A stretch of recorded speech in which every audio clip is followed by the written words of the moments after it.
遠距離恋愛自体も初めてです。彼は来日するのは来年の7月頃です。それまでの期間、うまくやっていけるのかとても不安です。また、テアモと言い合ったり、ベイビーと呼び合うことは普通なのでしょうか？テアモは普通じゃないわ。テアモは普通じゃない。彼の両親には早く結婚しなさいと言われるという話をさらっとされました。彼はそんなに従順なイスラム教ではないんですが、5ヶ月のメッセージのやり取りは好きだよと返事は来たんですが、それ以降、既読になっても返信が翌日になったりします。イースター休みにはイタリアの実家に遊びに行かせてもらいます。ここから悩み相談で、今年の夏に私が日本に帰ってしまいます。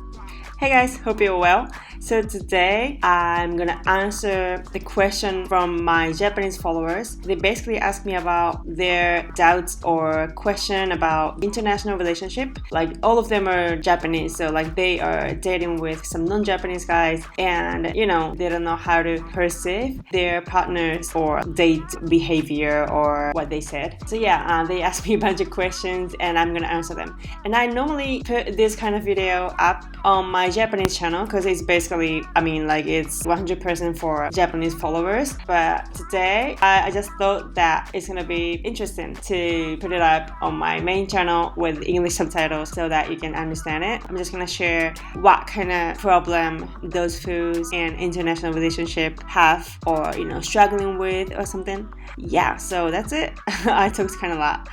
But yeah, let's jump in the video. I hope you enjoy. やっほー、あずです。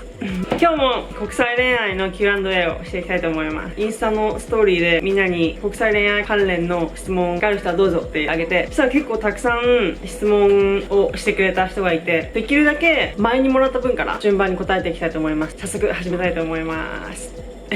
こんにちは。いつも楽しくあずさんの動画を拝見させてもらってます。ありがとう。私にはカナダ留学で出会ったメキシカン友達がいます。彼らは常に甘い言葉をかけ、下心のないボディタッチをし下心あるよ絶対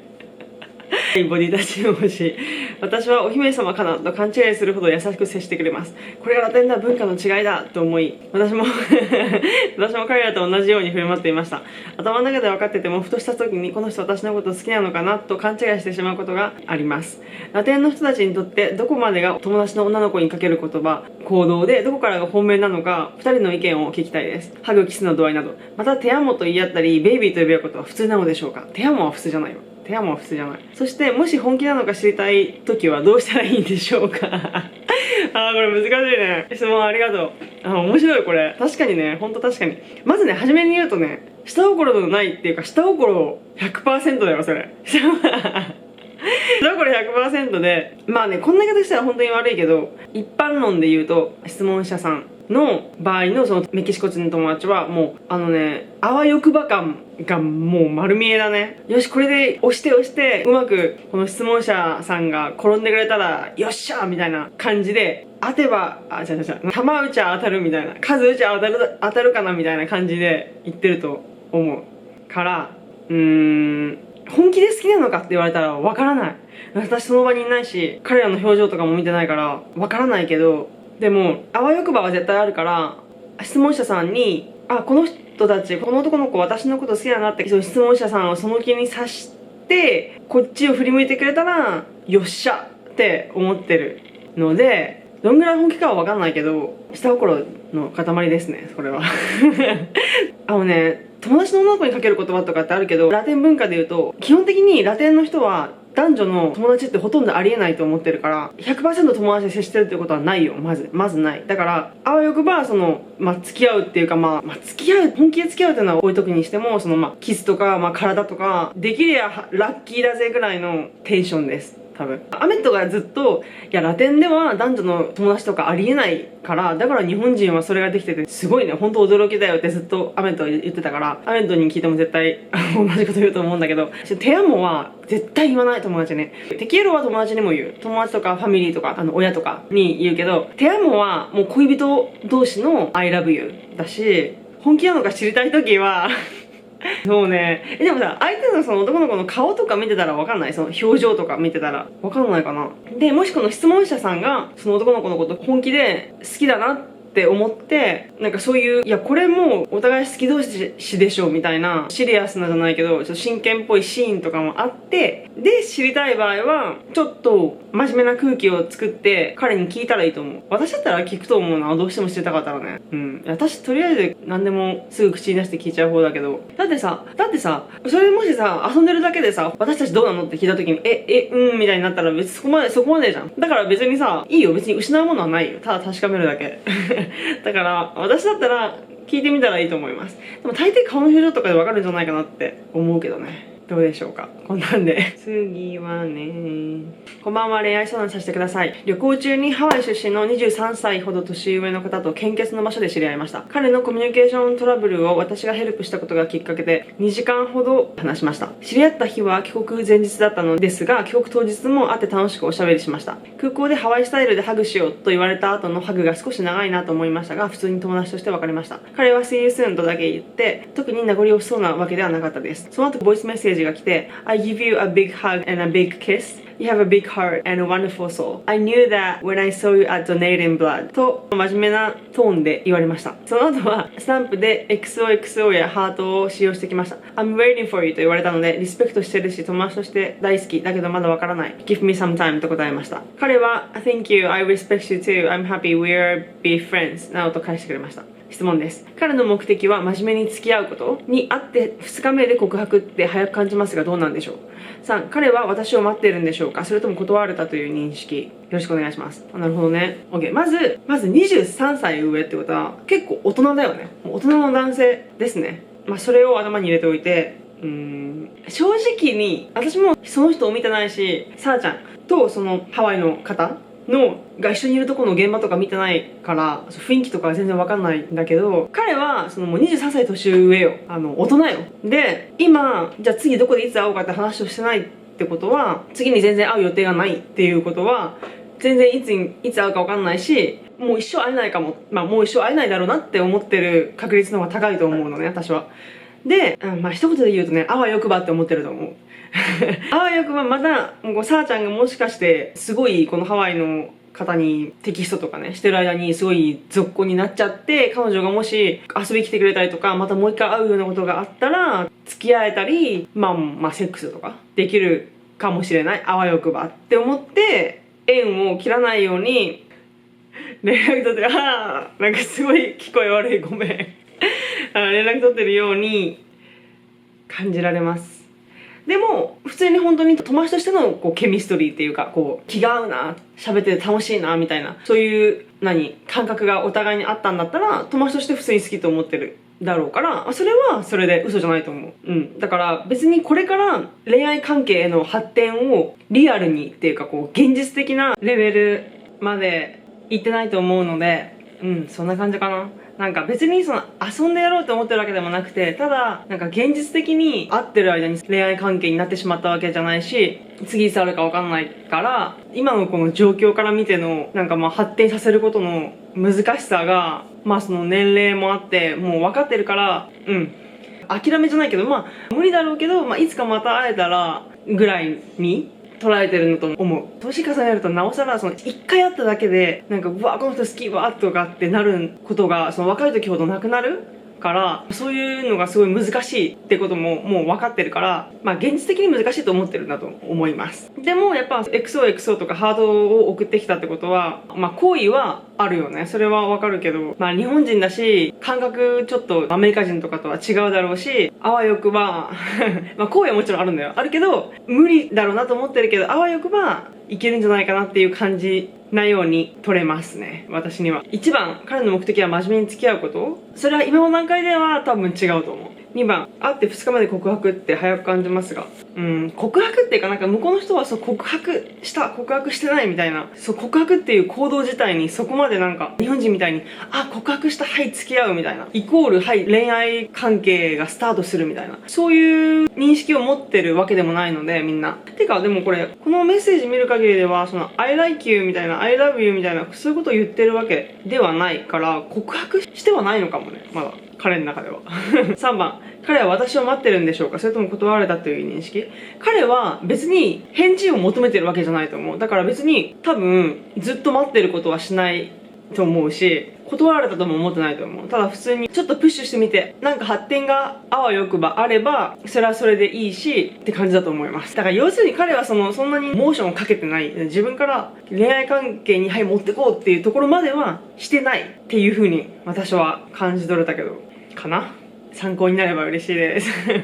次、いつも YouTube や Instagram 楽しみにしてます。ありがとう。私は今サウジアラビアの彼氏と10月から付き合っています。彼とはアメリカの留学で出会って3月に私が日本に帰ってきたため、日本とアメリカの遠距離です。彼のことは本当に大好きで、彼といる時はいつも一緒にいるとやっぱりすごく楽しいし、幸せだなって感じさせてくれる彼です。でも彼は26歳で、この前ふと彼が自分の国に帰ると彼の両親には早く結婚しなさいと言われるという話をさらっとされました。私はまだ20歳だし、彼はそんなに従順なイスラム教ではないのですが、5ヶ月の間さえも食事の面だったり違うことが多すぎて、食事を一緒にすることは両手で数えられるくらいしかしてこなかったし、正直イスラム教の人との結婚は無理と強く思ってしまう自分がいます。なので時々結婚しようと冗談っぽく言われたことがあって、私自身はその人と結婚する気は今のところ全然ないので、彼に悪いように感じる時があり、もしこのまま付き合って結婚する気がないって分かった時に彼をすごくがっかりさせてしまうのかなとかいろいろ考えてしまいます。なるほどね。あささんならどうしますか？難しいね。質問ありがとう。みーちゃんが20歳で彼氏さんが26歳なんだよね。20と26って結構違うもんね。私は思うのはみーちゃんが言ってた通りで、まさに彼は本当に結婚を考えてて、でみーちゃんは彼と結婚を今の段階で考えられないって言うんだったら、彼に言ってもいいと思う。それを今私だったら結構せっかちだし、もうちょっとなんとなくなるように様子見てみようみたいな感じじゃないから私はね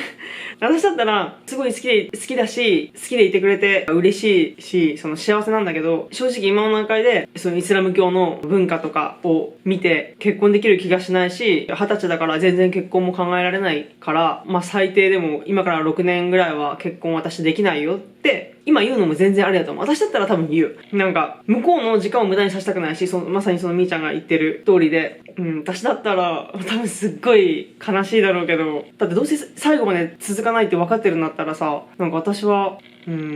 なんで続けるんだろう今って思うけど、でもそこはみーちゃんにも任せますっていうか任せます。でいろいろなんかそのイスラム教について彼に聞いてみたりとか自分で調べたりとかして、もしそのムスリムの人と結婚したらどうなるのかとかを調べてみたらちょっとで彼にもさ聞いてみたらいいと思う。なんか自分のその宗教について勉強しようとしてくれてるんだなっていうのが多分嬉しいと思うから、その聞いて失礼と思われたりとかなんか嫌がられたりすることはないと思うから、疑問に思うことは聞いて、でそのみーちゃんももしかしたら自分も努力できるかもとか思うんであれば聞いてみるのはいいと思います。調べてみて、それでやっぱり長く続けるの無理って思うんだったら私なら別れます。できるだけ早く。よし、次行きます。国際恋愛に関する質問なんですが、私は今アメリカに約1年の留学中で5月上旬に帰国予定です。そして今付き合って4ヶ月とちょっとのアメリカ人の彼氏がいます。お互い学生なので、私の帰国後は遠距離恋愛になります。私は恋愛経験が全然なく、遠距離恋愛自体も初めてです。彼は来日するのは来年の7月頃です。それまでの期間、うまくやっていけるのかとても不安です。彼も遠距離恋愛は初めてだそうです。あささんは旦那さんとの遠距離恋愛中どのようにコミュニケーションをとっていましたか？お互いの関係は帰国前と変わらずキープできましたか？質問ありがとう。さあちゃん。またさあちゃんです。遠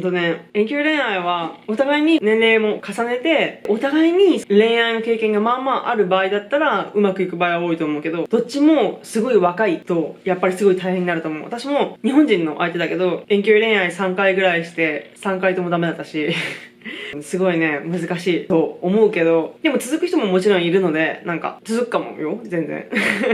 会えるのは来年の4月1年2ヶ月遠距離になるのか、1年2ヶ月か。相手のねさあちゃんと相手の性格にもよると思う。なんかやっぱり若いからさ、なんか新しい人と出会って楽しいとかさ、やっぱなんか若いから遊びたいみたいな人も若い時はそういう人たくさんいるだろうし、そういう風になってしまうと遠距離恋愛がうまくいかないかもしれないし、それはすごい自然なことであって、なんかダメになったらダメになったで、全然それも別にいいと思う。なんか自然なことだと思うから、とりあえずやってみたらいいと思う。なんか私はアメとの遠距離恋愛中国際電話と E メールのみだったのね。なんかキューバのネット環境が悪くて、でも11ヶ月だったけどね。でも私の時はなんかもう結構早く過ぎていった気がした。なんか私も仕事とかしてたし、日本でアメドは弁護士の国家試験の勉強とアルバイトを彼は彼でキューバでしてたし、だからなんかお互いにすることが結構たくさんあって、でしかもネットがそのアメンと常にこういう風に iPhone でネットがあるわけじゃなかったから、毎日のように連絡取れなかったのね。3日から1週間のうちにメールを1回やり取りするみたいな感じで、電話はでも私が週に3回ぐらいはしてたかな、電話。ここにアメントいます。そういう感じだったから、なんか逆に、その、距離がある。なんかお互いにお互いの人生があって、その週に3、4回とか、元気頑張ってるみたいな感じで連絡するみたいな感じで、コミュニケーション取ってた。でもやっぱそこは私も25だったし、その時。アメントは26で。だから結構もう大きいじゃん。20歳とか19とかじゃないから。だからその、寂しすぎるとかなんか、そういう風にならずに、なんか割と平常心を保ちながら遠距離恋愛できてたかなと思うけど、やっぱ若いとね、難しいけど、一つアドバイスするとすれば、ダメになってもいいよ。ダメになってもいいから、今はとりあえずやってみないとわからないから、やってみたらいいと思う。もし別れたりとか傷ついたりしても、なんか絶対それから自分が成長できるから、もう絶対に、いい経験になるし、そういう経験があってこそ、かっこいい大人になれると思うから、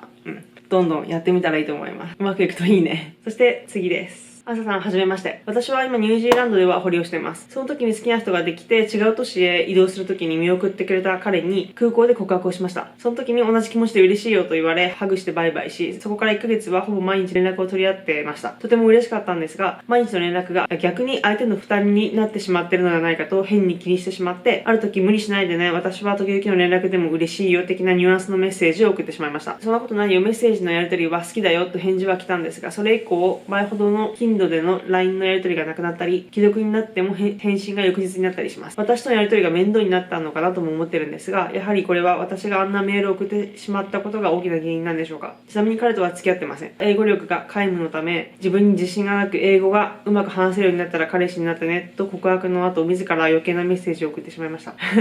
今思えばなんでそんなことを送ってしまったんだろうと、これはまた後悔しています。おーちゃん、質問ありがとう。そうね、これは完璧におーちゃんの予想通りだと思う。向こうから相手の人からしたら、この子そこまで気がないんだろうなというか、そんな感じじゃないのかな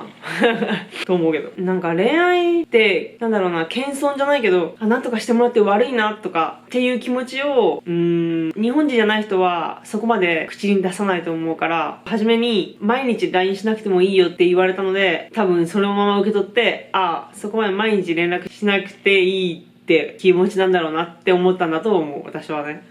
でも、おーちゃんはさ、どうしたいのかな。英語ができるようになったら付き合いたいと思ってんのかな。相手からしたら、多分正直、おーちゃんがどういう気持ちなのかはよくわからないと思う。多分よく伝わってないと思う。英語を将来できる、とりあえず今は別に僕のことそこまで好きじゃないのかなって多分思ってると思うよ。とりあえず質問に答えると、前ほど LINE でのやり取りがなくなったり、返事が遅くなったのは多分、おーちゃんがそのメールを送ったことが原因なんじゃないかなって思う。では次です。私はイギリス交換留学中で、去年の8月から大学で学んでいます。20歳です。10月に出会ってお互い自然に惹かれ合ったイタリア人彼氏がいて、本当に馬があって、いつも笑い合って一緒に勉強したり、料理したり、温かい雰囲気で付き合ってます。いいね。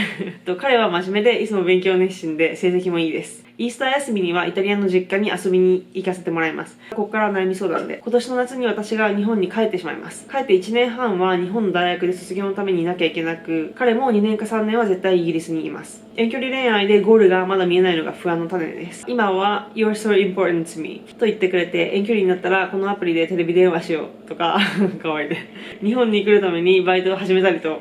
当たり前に考えてくれています。私の両親も彼のことは喜んでます。いいじゃん。本気で将来について考えて話し合わないといけないと思いますが、どっからキャリアや就職など、考えたらいいのか正直わかりません。そうだよね。大学生だよね。あずさんは自分の将来と彼の将来をどう交わらせましたか？質問ありがとう。ゆきちゃん。全然すごいいいじゃん。すごいもういいことしか聞こえなくてワクワクしたんだけど。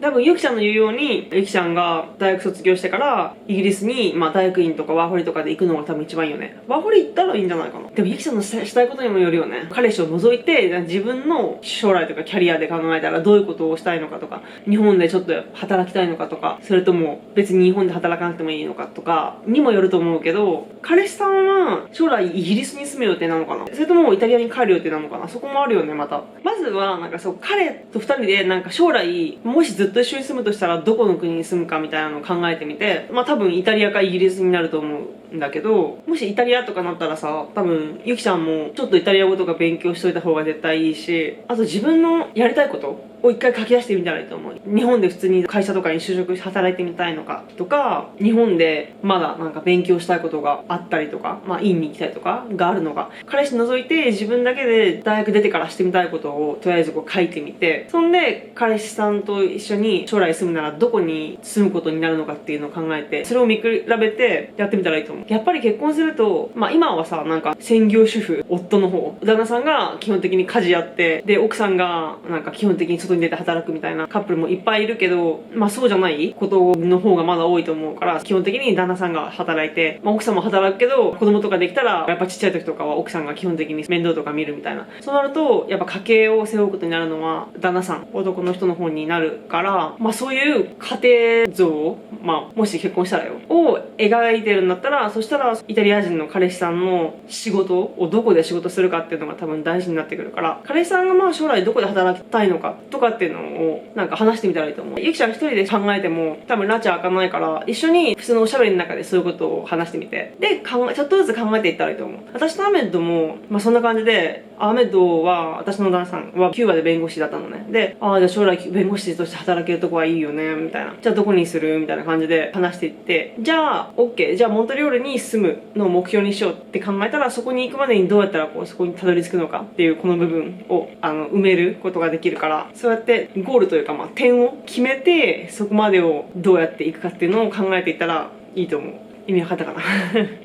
そんな感じです。ちょっと結構長くなったけど、まだ答えれてない質問もあるんだけど、今回はここまでです。今日も見てくれてありがとうございました。また次のビデオでお会いしましょう。じゃあねー、あずでした。あめ汚い